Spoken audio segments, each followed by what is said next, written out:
Like, we meditate to get good at life, not to get good at meditation.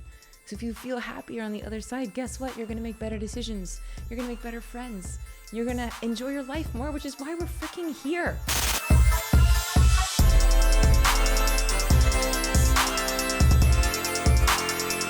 You started off your life and your focus, your intention on what you were going to be doing, very different from where you are today. Mm-hmm. You were on stage. You were an actor. Can you talk about... Thank you for saying that word with the reverence that it deserves, the preciousness that it deserves. I want to know your superhero origin story, because, my friends who are your friends, we get together, we could be friends. That's Biggie Smalls. Anyways, but just have all been saying the same thing, how remarkable you are in the space, how much of a much needed and excellent teacher you are for a much needed tool that we all have access to, but we often don't realize it. But where did you get started? Like, what's your superhero origin story? Because how do you get from performance to teaching today?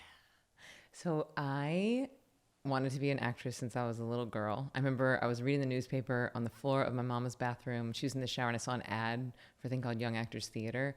And everything in my body was like, I was like, oh, I need to go there. Like, I think I said, I'm going to go there. It was not I need to, I'm going to go there. And I said, I'm going to be an actress. And I started studying music and dance and acting and started doing shows at my high school and at this theater. I would do like 6 or 7 shows a year. And then I majored in musical theater and I moved to New York. I got my first job, my second day in New York. I was very blessed. I worked for 10 years, basically nonstop, show to show to show.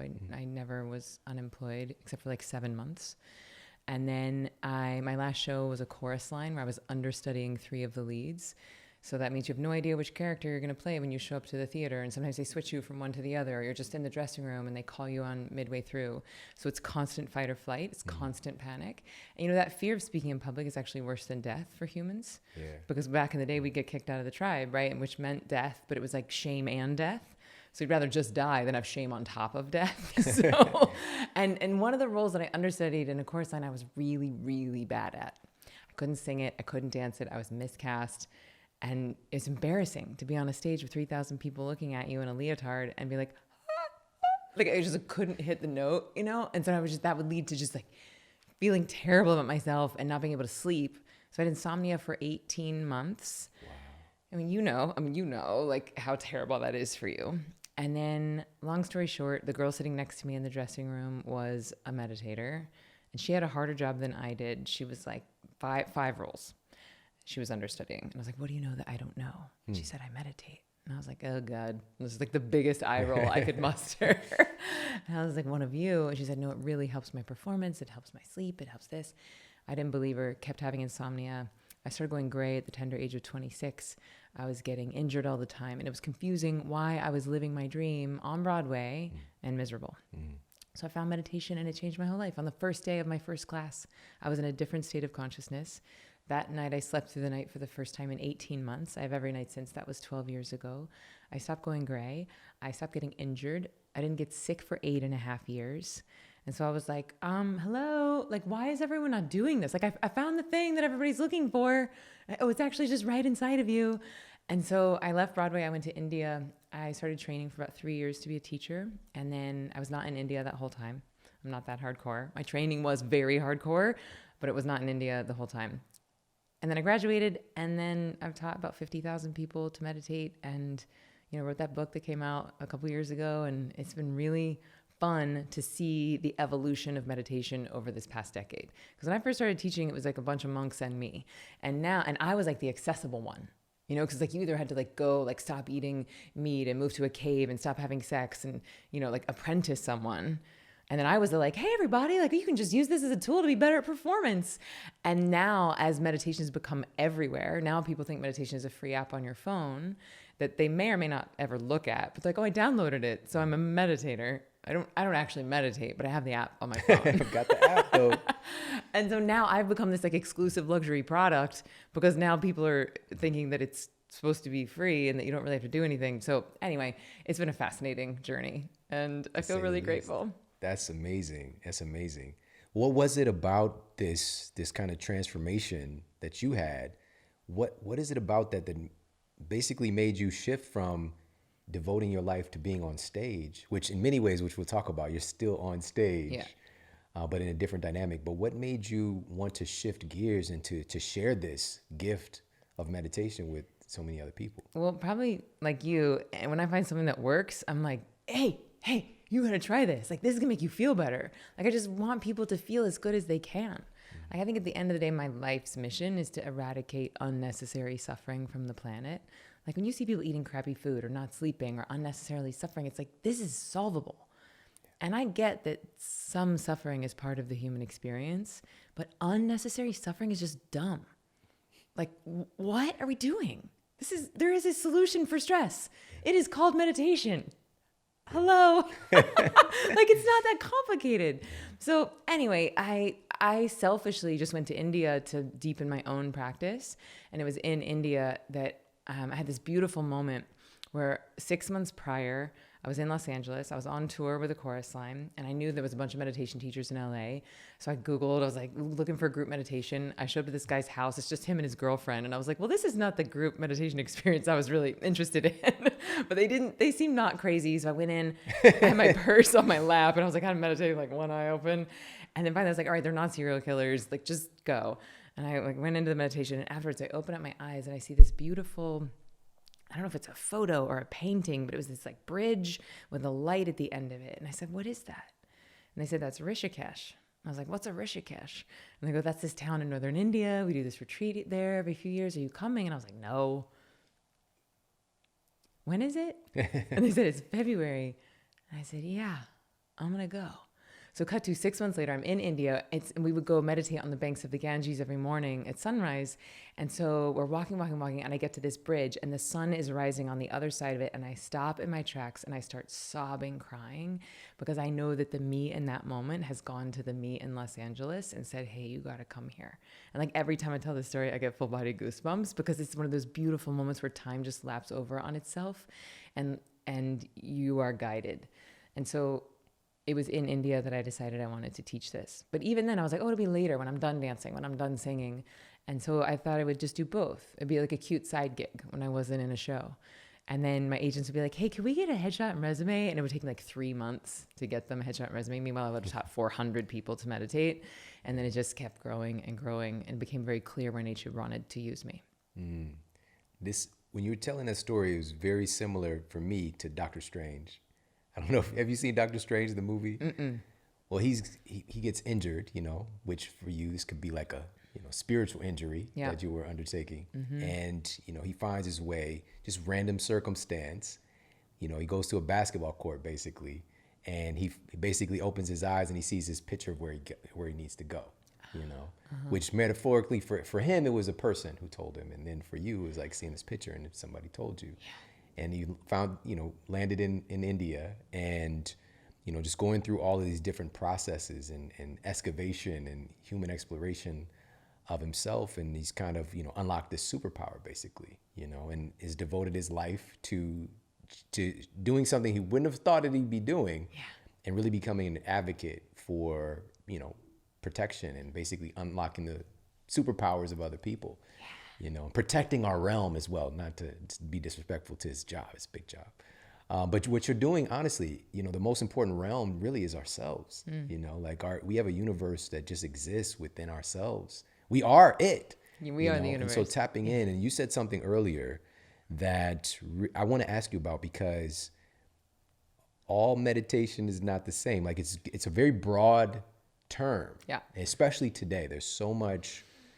I'm doing a texting my girlfriend meditation. I'm like, that's called texting. I'm doing a Facebook meditation. You're like, no, you're on social media. Mindfully texting. Mm-hmm. Okay, and watching every letter and the expand.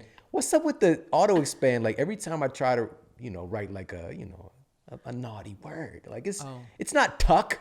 It's not Why ducking. would you write that? I would never write ducking. You know what I'm trying to say. No one, ducking is not a thing. iPhone. So what is meditation? What's the nuance here with this term? Okay, so thanks for bringing this up, because I feel like as it's becoming more and more popular, it's going to behoove us to be specific with our language. Because especially for folks starting out, if you just hear the word meditation and like, well, this person told me to clear my mind, and this person told me to focus, and this person told me to let go, and this person told me I need to breathe really fast, and this person told me to slow down my breathing. But so which one is it? Like, what is meditation? And so then it starts to feel confusing, or like you're doing something wrong, and it's easy to get on the meditation shame spiral. And so I just think we need to decide on like, okay, we can call the blanket umbrella term meditation, but other than that, we have to qualify. Just like there's exercise, but playing ping pong is very different than, CrossFit. Yeah. Sports. Okay, well, swimming is quite different from football, but they're all sports. So you wouldn't assume that the same technique you would use to swim would be the same technique you would use for football. And meditation is really that vast. There are thousands of different styles of meditation. And I also think because people don't assume that it's a skill, they think that it's just something they should magically already know how to do. And so then they're like, well, you just sit down and clear your mind. And just because it's simple doesn't mean that it's easy, right? Actually, I think that the profundity of this practice comes from the simplicity, like meaning that the more simple it is, the more profound the impact can be. And so because it is simple, people think they should already know how to do it, but it is a skill. So at Ziva, the way that I've delineated it is I've taken these thousands of different styles and basically put them into 3 categories, the 3 M's. So you've got mindfulness, which is really good at dealing with your stress in the now. You've got meditation, which we'll define the difference in a minute. And I would say meditation is really good at helping you deal with your stress from the past. And the manifesting is all about creating your dreams for the future. Right? So mindfulness, now, meditation, past, manifesting, future. And technique-wise, how I would delineate those is that mindfulness is all about focus, directing your focus, concentrating. Prefrontal cortex is involved. Left brain is online. And honestly, what most of the apps are, most of the YouTube videos, the drop-in studios are teaching what I personally would call mindfulness, but I'm a meditation snob. Okay, this is different than the meditation portion of Ziva, which is all about letting go. It's all about surrender. It's all about deep rest. It feels and looks kind of like a nap sitting up. Like this is a classic trademark move of Ziva meditators. This is great posture for us. It does not look good on Instagram, but it feels amazing. And By the way, for folks listening, her head was collapsed as if she'd fallen asleep. As if I was like on a quick heroin nap. I've never taken one of those, but I was like, this took an interesting turn. It was just pre-Broadway or my heroin days. No, just kidding. So that sort of like weeble wobble head bob, it feels and looks very much like a nap sitting up. And interestingly, you're giving your body rest that is about 5 times deeper than sleep. And we know that because your metabolic rate decreases, heart rate slows, body temperature cools, all of which is giving you that rest that you get at like the bottom of your sleep. But that happens very quickly in the meditation. And it's actually that de-excitation of the nervous system that starts to create order in your body. When you create order in your body, that is the mechanism by which the old accumulated stresses can start to come up and out. And in my experience, it is the eradication of the backlog of stresses that allows you to perform at the top of your game. That is really where you start to get the ROI of the practice. It's not because you're doing a state change. It's not like, oh, I was stressed, I did 10 minutes of the app, I feel better in the now. That's good. That's a useful tool. But where we really start to see the like, oh, my whole life got better. I started making better decisions. My sleep got better. My sex is better. My immune system is better. I reversed my body age by 10 years. That comes from getting rid of the old stress in our cells. And now we even know in our epigenetic memory. Yeah, so powerful. And again, I just want to keep reiterating this. We have this within us, all of these things. And I love the fact that you mentioned this very explicitly, which is this is a skill. Meditation is a skill that anyone can learn and develop. Yes. But we tend to come into it like, I'm not good at this, or this doesn't work for me. And it's also great to understand there's so many different methodologies and on-ramps. And I love that you categorize it into these 3 domains, which again, our lives are really operating these 3 domains. Yeah. And even prior to me knowing about you and about Ziva, I do these 3 things. I kind of incorporate them a lot of times, especially if I'm limited on time, into one thing. But I didn't know, I wasn't intentional about the fact that one is addressing the past, present, and the future, which is freaking remarkable that you've already you pinpointed that.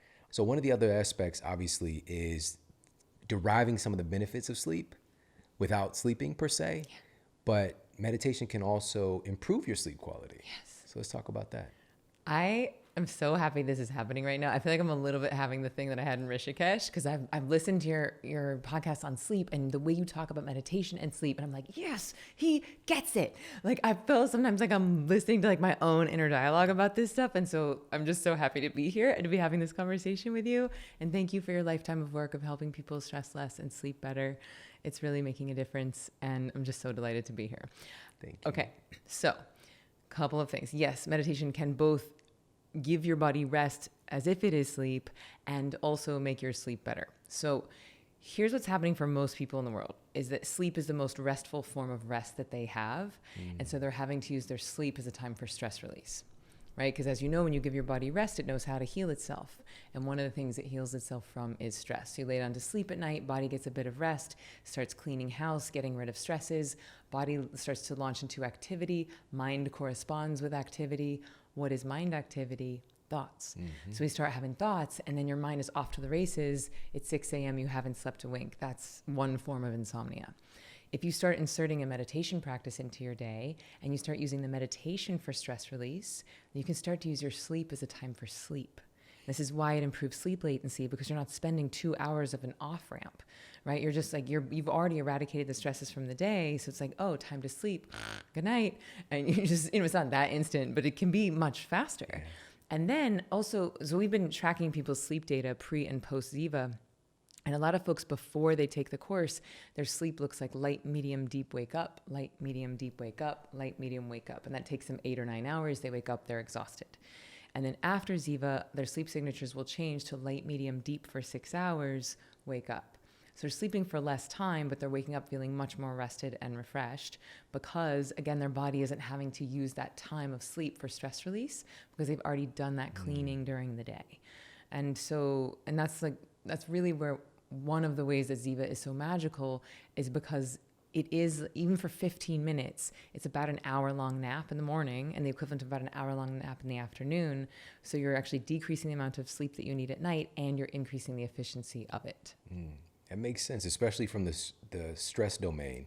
And that's an interesting thing to pinpoint and to just analyze a little bit more because, you know, for a lot of us, like you mentioned, sleep is that time where it's like, all right, this fool's asleep. Let me try and deal with some of this stress. And, you know, there's so many incredible processes that happen during sleep, you know, especially like stress is one of those things that inhibits a lot of things as well. With stress, of course, there's nuance with stress. Yes, like, there's not good all stress is stress. bad. Yeah. But it's today, of course, the majority of folks are just overburdened with stress and what I call their stress load, their overall stress load. It's that chronic low grade thing that just keeps building and building. It's different than like, oh, let me outrun a tiger right now. Right. Yeah. You know, and people use that example all the time about, you know, running from the saber-toothed tiger. You know, I think we give saber-toothed tigers a lot of credit. You know, maybe we could use a different animal, maybe a mammoth. You know, okay. I'm sure, you know, mammoths were probably pretty gangster back in the day. But you're trying to make your way from something. But today it's just that chronic low-grade stress, just that angst. You know, social media has contributed to so much to that as well. Especially with our kids. Yeah. Oh my goodness. And we see it in the data. Like it's there. It's happening. But also just the world that we live in, which you could talk a little bit more about as well. You know, it's just like we live in a totally different environment with, you know, all the different, you know, radio waves and all the different things that our DNA is experiencing. Mm-hmm.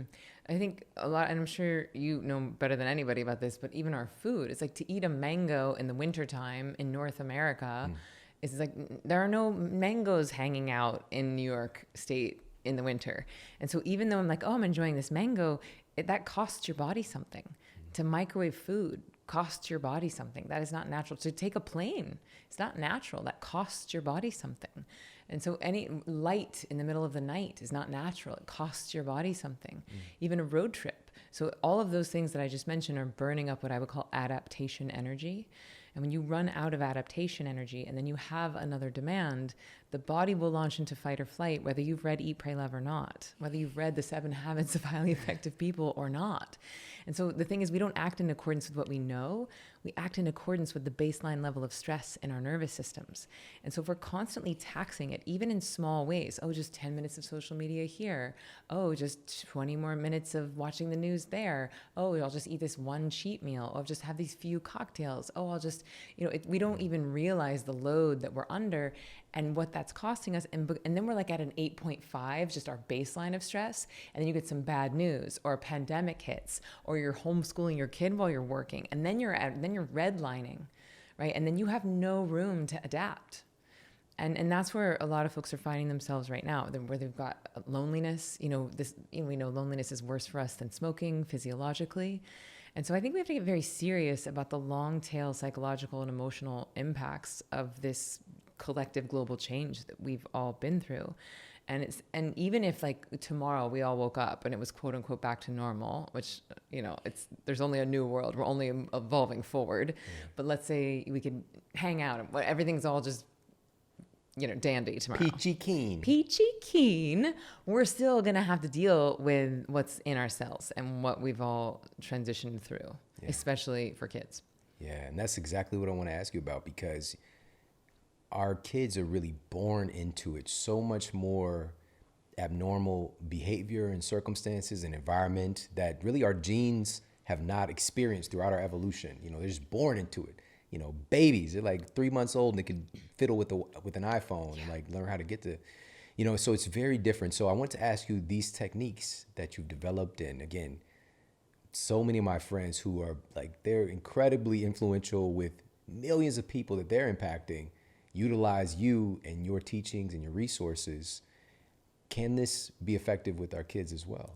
Yep, it sure can. I'm so happy to report that it can, because it's a real experiment. I've been working on Ziva Kids for the past 2 years, and you don't really know when you do something new. Like I actually created the world's first online meditation training back in 2013. It was before Headspace. It was before Oprah Chopra, and I didn't know if it would work or not. It was just an experiment. Turns out it can. Turns out, I still think teaching face-to-face is optimal when possible, but you can just reach so many more people online. But anyway, good news is we just launched Ziva Kids and people are loving it. Like the joy explosion that I didn't know my heart needed is just waking up to parents posting videos of their kids, like shaking off their, negative feelings, or like sitting down and meditating, or falling in love with my co-star Z Bunny. And I guess the best news is really when parents are like, my kid is actually meditating. Like we finished the training and now my kid is meditating. Like they like can't believe it. And that feels really exciting. That's amazing. You actually brought on you didn't just make an online program. So first of all, having this resource at this time in human history come about, it's not an accident. It's incredibly valuable and important. But just moving forward, to have this as a resource, number one.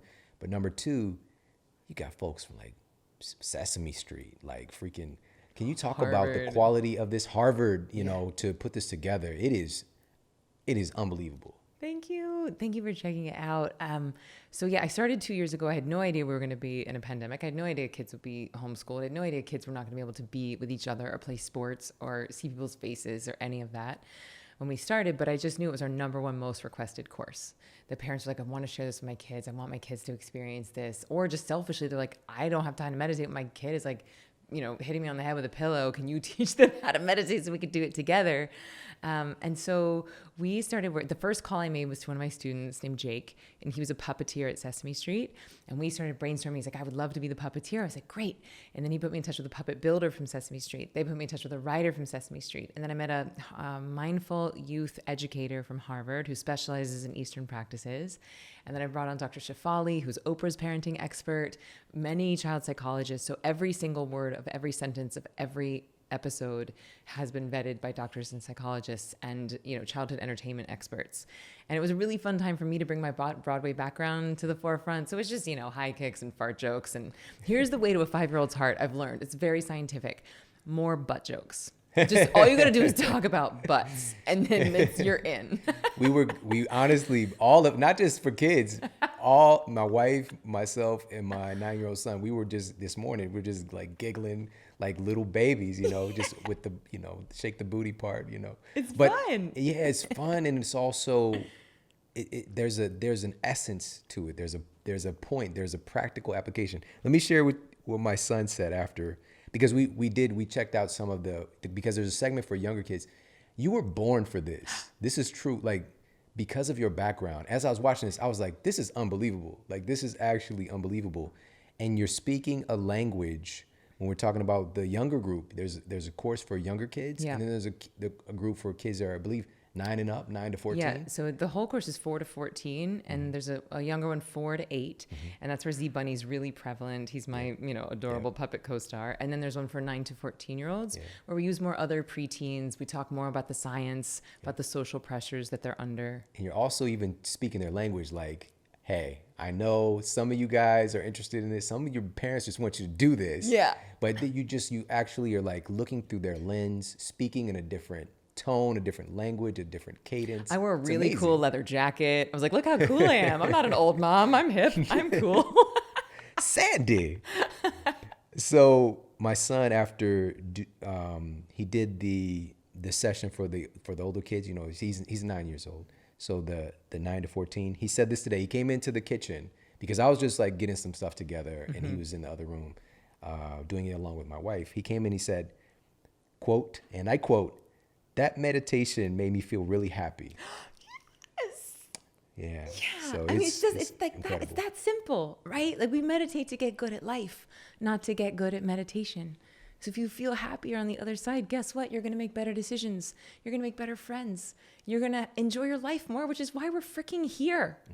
It's why we're on the planet, to have as much fun as possible.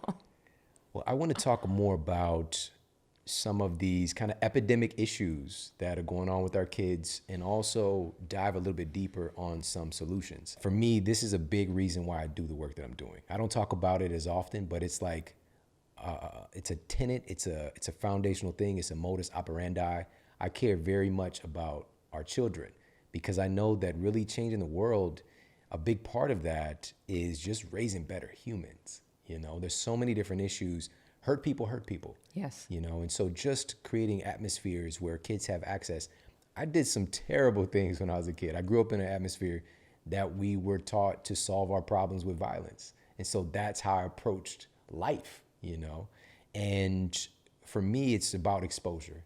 If I would have known, once my mother-in-law, who's at that point, she'd been teaching meditation for maybe 40 years or Your mother-in-law something taught like that. meditation for 30 40 years? 30 years at that point. Wow. And once she took me through that first meditation, it changed everything. Like literally, it changed my life more so than any other thing that I've done. Me too. And so I have such a connection to that, but I didn't know it was a thing. I didn't know it existed. I was having thoughts my whole life, but I was identified with them. I was attached to them.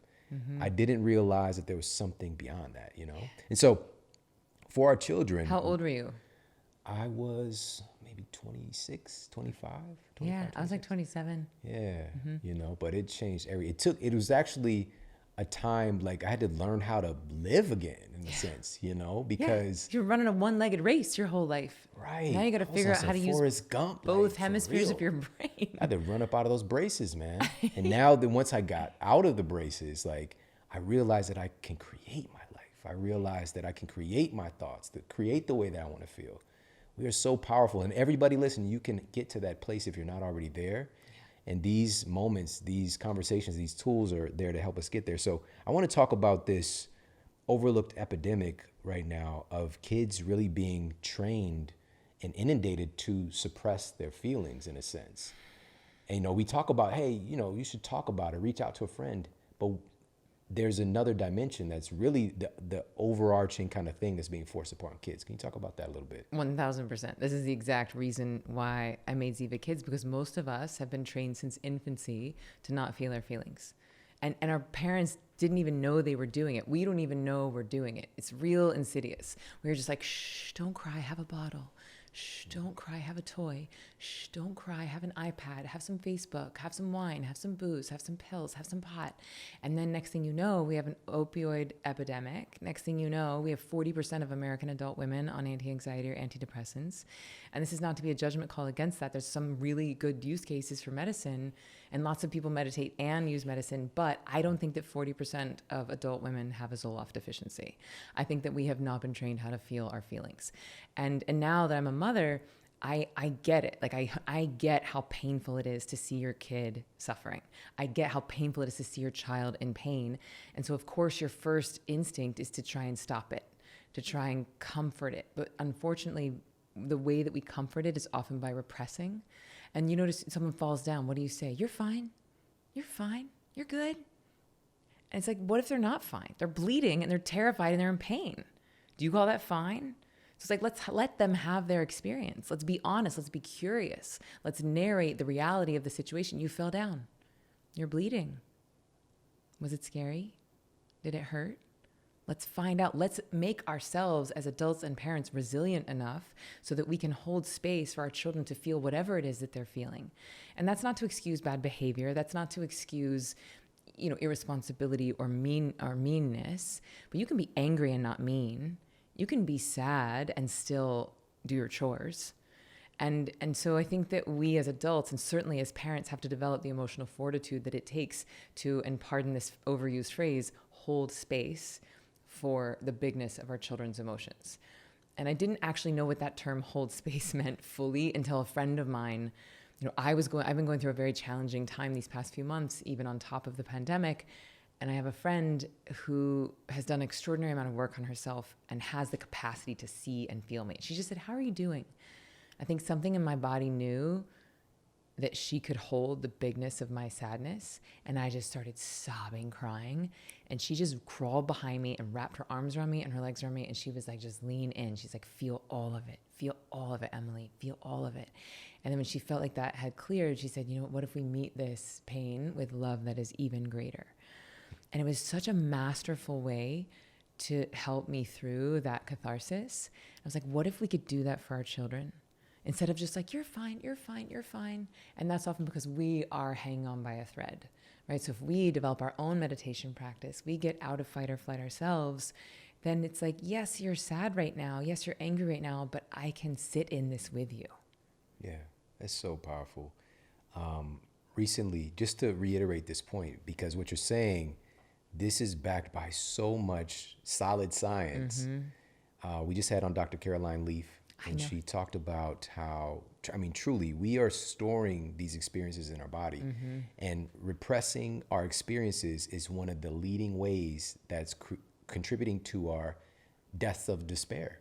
Higher rates of chronic illnesses, mental health issues, the list goes on, is being able to process our experiences. Yes. When we're really taught to just get over it, and of course, there have been many times, I've got 3 kids, many times through their development where I just want them to get back to the vibe, you might, again, fall down, you're all right, that kind of thing. Yeah. But there's also been times where I'm just allowing it to process. This doesn't mean I'm like, I'm out, figure it out. But sometimes there are cases where I do create a situation and just I think, there's this term like conscious parenting where I do say, figure it out, instead of always trying to fix the problem for somebody, mm-hmm. Allowing them to figure something out themselves. Yes.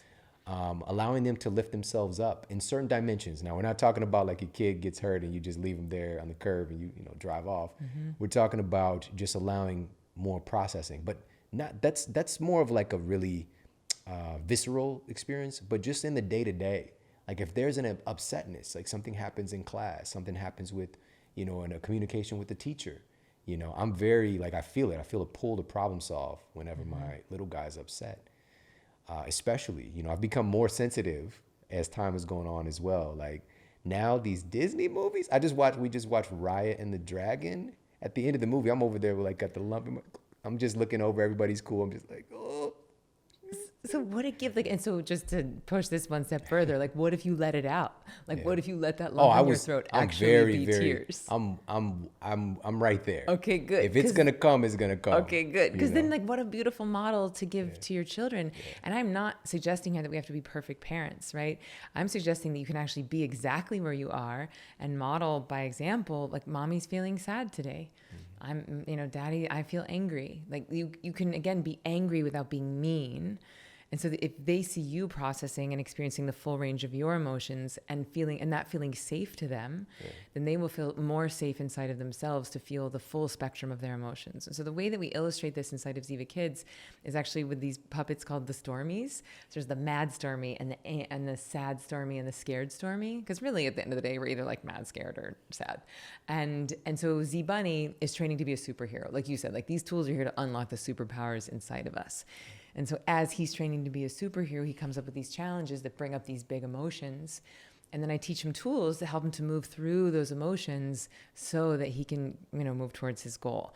And I'll share with you a little secret. When I did the first beta test like a year and a half ago, I made the Stormies, but they were stress monsters. And I released it. Like I wrote it, shot it, released it to a small audience. And I was like, oh no, what have I done? Because kids are so literal. They're like, I don't want them to think that their emotions are monsters. I don't think that they are monsters for having these feelings. It's the opposite of what I want to do with this course. And that's why you beta test everybody. Right. And so then they became the Stormies, which is like that Maya Angelou quote, every storm runs out of rain. Even on a cloudy day, the sun is still shining inside of you. Even when you're feeling big feelings, you are still 24-hour-a-day bliss. That is your birthright. Yeah. I'm just going to melt into that for a minute. Wow. You said something earlier that it's going to strike us different ways if you haven't cultivated the skill of doing this. It can also sound a little bit like I don't want to do it as well, which is surrender. You said that, my tendency through my life, I was really taught to be aggressive, to grab hold of things and to fight, but so for me, surrender, the surface level concept of it is very like, I don't want to let go, like, are you kidding me? Yeah, it doesn't feel safe. But or feels weak. There's a difference in what that really means. Can you talk about that? Mm-hmm.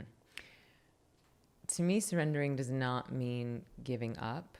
It means trusting that nature has more information than we do. It's actually a huge act of reverence.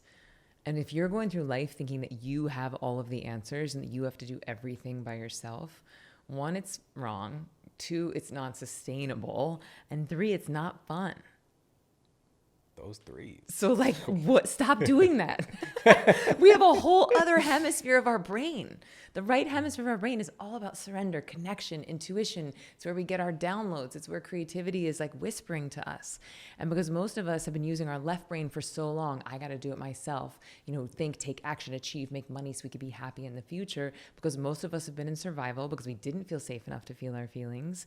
And then meanwhile, we've got this whole reservoir of joy and magic available to us. But many of us have not been taught the skill of how to access it, or how to take that right brain to the gym. And that's why meditation is so powerful.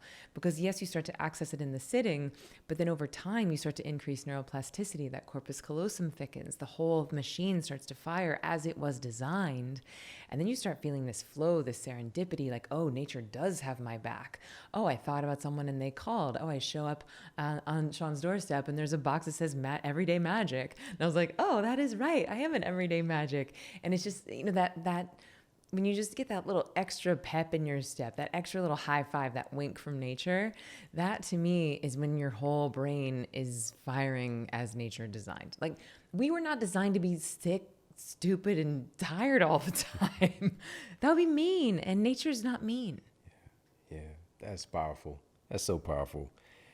So this really is a good segue into something else that I've just heard about you doing this firsthand. Even being here with me right now, this part of manifestation. And I've had this conversation in different dimensions on the show a few times. But I really don't think we get it. We do not really get how powerful we are. We do not really get that. Now, this is nuance here as well. Yep. We know nothing. We know nothing.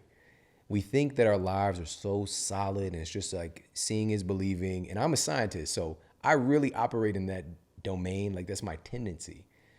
But there's an aspect of life that we even have science on now as well, in how we're connected to things, and how, like the phantom DNA experiment, and how human DNA literally affects the things that make up life around us, the biophotons. We affect the environment around us just with our thoughts, just with our being. It's happening automatically, whether you realize it or not. And so you're constantly manifesting, but that term, can throw people off, but you're constantly doing it all the time. Yeah. And it will shock you how quickly things can happen in your life when you actually do what Emily's about to tell you to do. Yeah. So you're right. That term manifesting gets a little like people roll their eyes. Or like, oh, you want me to just watch The Secret and manifest my dreams? Like, I have a job, thanks. But the reality is, just like you said, we're manifesting all day, every day. You want to know what you're manifesting? Take a look around your life. How's your relationship? How's your bank account? How's your health? How's your body? Your current situation is a byproduct of everything you've been thinking, acting, and believing your whole life. And interestingly, fascinatingly, our thoughts and actions and beliefs are mutable, right? We are not 100% a victim to our past or to our genetics or even to nature. And where this becomes perhaps seemingly antithetical to what we were just talking about, it is a two-way street, meaning that we can manifest. We do have some say in the story, and we have to surrender. And the way I personally reconcile that is that it's 50-50. You look at a human brain, it's 50% left brain, individuality, 50% right brain, totality. And so it's not meant to be just you. It's not meant to be just nature. It's a relationship. And in any good relationship, you have to talk and you have to listen. You know, they say that prayer is talking to God and meditation is listening. And so that's why the Ziva technique, it's like mindfulness, which is like, all right, let's CTFO, and let's just like bring it into the here and now. Then we'll meditate, then we'll surrender, then we'll actually get into the space where we can access source energy and hear that intuition, hear those whispers from nature. And then in the manifesting piece, all I teach people to do is it's ridiculously simple. I just say, hey, after your meditation, ask this question. What would I love right now? Real simple. No one's doing it. People are asking, what do I need? What do I want? What's going to look on Instagram? What's going to make me more money? What's going to get me girls? What's going to give me? And it's like, all of that is lack. A lot of that is ego versus what would I love? That's spirit. That's possibility. That's present moment. That's listening. And when you ask that question from that de-excited space, and also when you've just flooded your brain and body with dopamine and serotonin and you're already feeling good, which PS is the whole secret and point of manifesting. It's about how good can you feel right now, because the better you feel right now, one, the better decisions you're going to make, and two, the higher quality things you're going to attract, because we are in fact impacting everything around us just by our state of being. Right? So you start to combine that with a very specific order, which not like, so look, I would say that you're placing your order with the cosmic waitress at the cosmic restaurant. If you want to talk science, it's that you're programming your reticular activating system, which is the RAS, which is the bundle of nerves the bundle of neurons at the base of your brain, which is really the brain's filtration device. And so because at any given moment we have hundreds of millions of potential input available to us and the brain cannot process that much, we have to filter some of it out. And this is where the combination of meditation and manifesting becomes so much more powerful than either one alone. Because if you're in a state of fight or flight, your reticular activating system has to filter out for potentially life-threatening situations. And if you're perceiving everyone and everything as they're out to get you, then you have very little room left for your dreams. So you get out of fight or flight first, you get into stay and play, and then you take the time and the discipline of asking what it is that you actually want. Then you're teaching your brain what to look for and what to filter out. And the thing is, it's always there. All your magic, all your miracles, it's all waiting for you. Nature is literally just asking you to open up your hand. But a lot of us, because we've been so scared our whole lives and we've had so much trauma and so much stress, that the very thought and idea of surrendering, of letting go, of opening up our hands feels terrifying. But the reality is, where do you think your desires came from? Nature. Nature gave you your desires and wants you to bring them into the manifest. Because at the end of the day, we are all extensions of nature. You are the universe. The universe is you. And when you start to really get into your own heart and brain coherence, it's easier to get into coherence with other people, and it's easier to see this sort of unified collective thing that we're all dancing with each other, and then we can all help each other. Yeah. Fight or flight or stay and play. I want to stay and play. I hope everybody stays and plays with you. Can you please let everybody know where they can take advantage, oh my God, Ziva Kids program, and also just all the other good stuff they can connect with you on? Yeah, so everything can be found at zivameditation.com. So it's a kind of a weird word, but it's Ziva. It's a Sanskrit word that means bliss. So zivameditation.com, and there you can find the kids course. And I'd also love to give to everyone the first 3 days of Ziva online, because a lot of folks might not have kids. So they can get that at zivameditation.com/preview. And that's just the first 3 days of our most popular adult training. Thank you for that. I appreciate it. Listen, this has been fantastic. I can't wait to talk with you more. And I appreciate you so much for making that decision. And like I said, you were really born for this with Ziva Kids. It was just, I could not believe how awesome it was. It was so awesome to watch and to just sit there and to giggle with my kids. And, to also see the bigger picture and how much this resource is needed, at a time like this, and also just for whatever the future has in store, to have something like this. So thank you so much for taking the time and energy to create it. It is well worth it, and it's going to help a lot of people. Thank you for saying that. And thank you for your lifetime of work, for helping us all be healthier and happier and to sleep better. It's really a gift. It's my honor. Thank you so much. I appreciate you. Emily Fletcher, everybody.